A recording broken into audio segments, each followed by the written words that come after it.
One of my favorite things about Nintendo consoles is they just seem to hold up so well. Like, you can go play a Game Boy, an NES, a Super Nintendo, a GameCube, any of that stuff today, and it's going to be just as good as it was. I don't know if you can hear it in my voice, but I'm still really sick, and all I've been doing is just laying in bed and playing my Nintendo DS. So today in this video, I thought it would be fun to tell you what I think are the top 10 best Nintendo DS games of all time. Let's go and get right into it.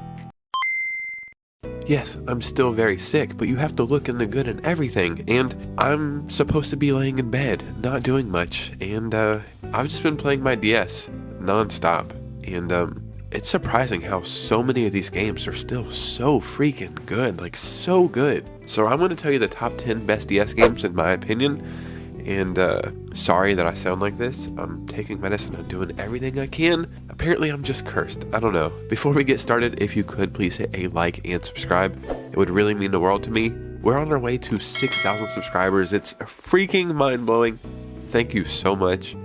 And follow me on Instagram so we can keep the community growing. We're getting very, very close to 200 followers there. But let's get into this video so you don't have to listen to me talk too much longer. So the DS is home to so many great Pokemon games. Really, some of the best in the franchise in my opinion, but the one I would have to go with today is Heart Gold. Soul Silver is fun too, but I've just always been more keen to Gold. And the reason why Pokemon Gold is so special to me, because I started playing Pokemon when it first came out. I started on Pokemon Yellow version with a yellow Game Boy Color I got on my 8th birthday. I was seriously hooked, so this was the next great adventure for me. This is everything that I wanted the original Pokemon Gold to be. Thinking about it now, I think it might be a perfect 10 out of 10 Pokemon game. Nowadays, people always talk about they want all these games remade, remastered, blah blah blah. I just want them to port this exact version of Pokemon over to the Switch so everybody else can experience it, but I think that it's perfect the way it is. The art style, the gameplay, I love the Pokemon in this game. My favorite legendary Pokemon is Ho-Oh, and yeah, it's just perfect. It had to start off this list. So like every other Nintendo console, there's about 4,000 Mario games. So I'm going to try to keep them to a minimum on this list, but dude, Mario Kart DS, this came out I believe in 2005, 2004, something like that. And playing this just in a car or at a restaurant with your family, playing Mario Kart on the go, I truly felt like, how can we ever get more futuristic in gaming? Like, this is the peak, and it held up so well. Like, going back and playing it, I'm just like, holy crap, this is still so freaking good. I love having the bottom screen as well. You really felt like some way it immersed you into the game more. It gave me hope into what the future of handheld gaming could be. To my end of days, I will always be a handheld gamer first, predominantly.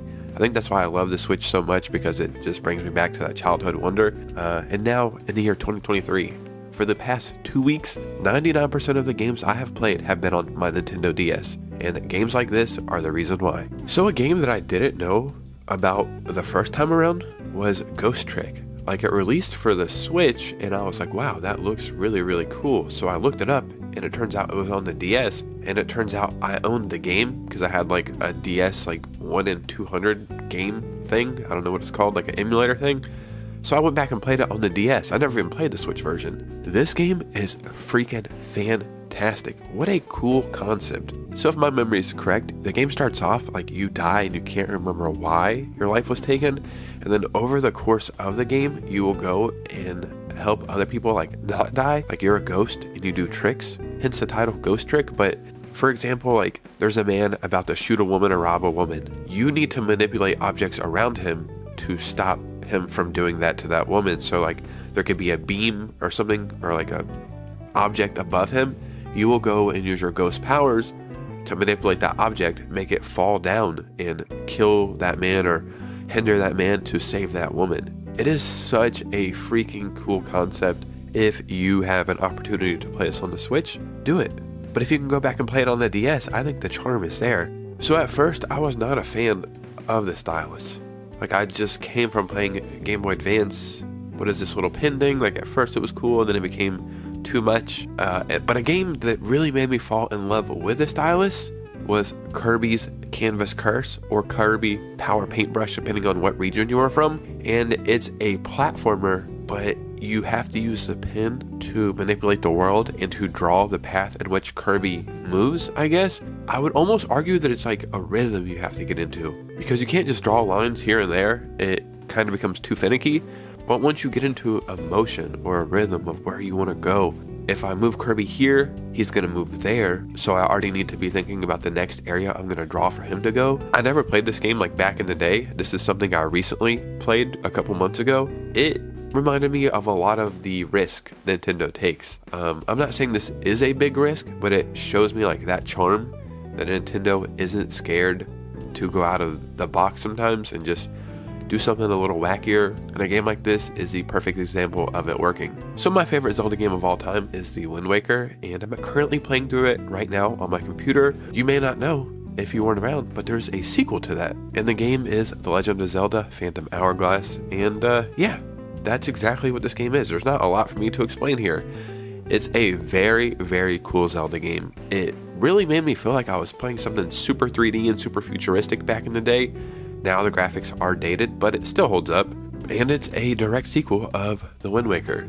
There's a lot of talks about a bunch of Zelda games being remastered or remade. This is a game that I would argue needs the remake or remaster the most.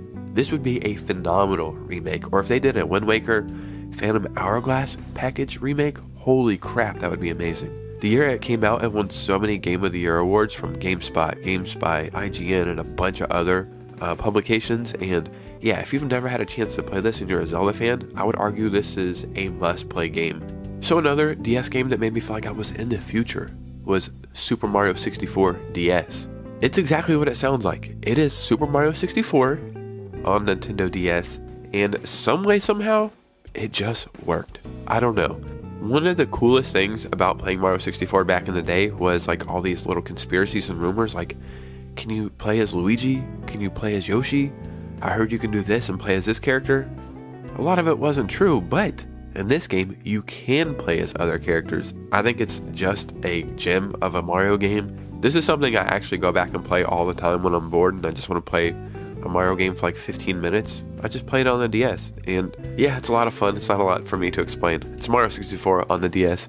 Play it if you get a chance. Dragon Quest 11S, whatever the hell it's called, that was my first Dragon Quest game. I know, I was late to the party, so I wanted to go back and play older stuff. Dude, Dragon Quest 9 on the DS, holy crap. Dragon Quest 9, Sentinels of Starry Skies is amazing. In this game, players begin their adventure as a city guardian who is sent to retrieve a sacred tree's fruits which have the power to grant wishes. And yeah, I love like that objective. It reminds me a lot of Dragon Ball Z. But yeah, there's so many RPGs and JRPGs on the DS. You could put a list of 50 of them in a bucket and pick any of them out, and they would all be able to make this list probably. This is just the one that resonated with me the most. Being a newer Dragon Quest fan, it still holds up. It doesn't need a remake or remaster or anything. It's just still good. The next game I want to talk about is Animal Crossing Wild World, and I'm going to say it a lot, but a lot of these games are just perfect. They just work so freaking well. Animal Crossing is awesome, and it took over the world the last couple years, but there's probably a lot of new Animal Crossing fans that don't even know about this game. You can take Animal Crossing on the go now. That's what you do on the Switch, take it wherever you want. But at the time, that just was not an option. So when this came out, I was like, dude, what are we doing here? And yeah, this is a game I visibly remember like playing at my grandma's house, playing in the car ride on like vacations and stuff. I remember just being like, yeah, you know, we're doing something, but I don't care. I'm over here working on my house right now. It was like a preteen or whatever. I think I got this game for Christmas in 2005. Any game you get for Christmas as a little kid, you're gonna play no matter if it's good or bad. But lucky for me, this game was good. It embodied what Animal Crossing was, I guess. Like, I really felt that I could understand where the series was going, like the direction of it and a lot of the characters, and I think this would actually work as a remake or remaster. So everybody's talking about GTA 6 this, GTA 6 that, but have you put in the work? Did you do your due diligence? Did you put in the hours? Have you played the first GTA, GTA 2, all the old ones? If you haven't, you're probably missing one of the best ones. GTA Chinatown Wars on the DS? What are we doing here? This takes place in Liberty City, one of the best locations of any GTA game, and you are a triad member, and you have to recover a sword gifted by your late father after it was stolen from him. What a cool premise for a game. I don't know what you would call this. Is this top-down or isometric or whatever? I don't know. I always get them confused, but it works really well, especially for the DS. Like, at first, you might think, if you're coming from like a 3D GTA game, that yeah, this looks kind of primitive. It's not. It's so fun. It almost feels like a strategy game when you play it too, just because you can see so much stuff going on, so you know like where to avoid and where to go. And now saying this, I understand this is where a lot of the charm went from, was getting to play all these cool games on the go. Like now you have that on the Switch, and I understand that's normal, but at the time it wasn't, and it's kind of fun to reminisce about all this stuff and have some nostalgia for it. The last game I want to talk about today is Advance Wars Dual Strike. And a fun fact about this game is in the West it was called Advance Wars Dual Strike, but it was funny to me to find out that it was called Famicom Wars in Japan. And if you've ever played an Advanced Wars game, you know what they are, but if you don't, they're just a really cool tactical war simulator. And this was the game that got me into tactical, like turn-based games. I don't think I ever would have played something like Fire Emblem if I had never played this first. And seeing them finally come out onto the Switch and kind of be like overshadowed or like just nobody cared kind of hurt me a little bit, because they really are very charming games. And unfortunately, I feel like if the Switch version doesn't do good, then it's going to be something that kind of just dies out.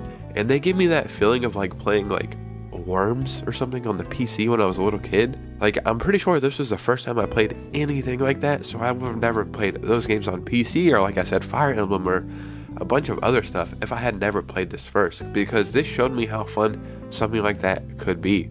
Like, playing RPGs is already a hard sell to somebody who's not into the genre. Playing tactical games is even a more niche gaming experience, so this game is really cool because I feel like it opened the doors for just people like me to be more open to a bunch of different kinds of games. And yeah, it still holds up. There was 10 Nintendo DS games. I sound ridiculous right now, even talking. It's like hard to breathe. I don't know what I'm doing. So if you've made it this far, thank you for putting up with whatever this voice is. I hope I'm not sick soon. I'm drinking tea, I'm taking medicine, so if you have any remedies, let me know in the comments below. I would seriously love to hear from you guys. But you guys know me, if you enjoy gaming news, gaming stories, and Nintendo Switch content, then you're in the right place. And if this is your first time here, please know this is not how I normally sound. My voice probably isn't much better than this, but just know, I'm sorry. I'll see you guys soon with a new video. Peace out.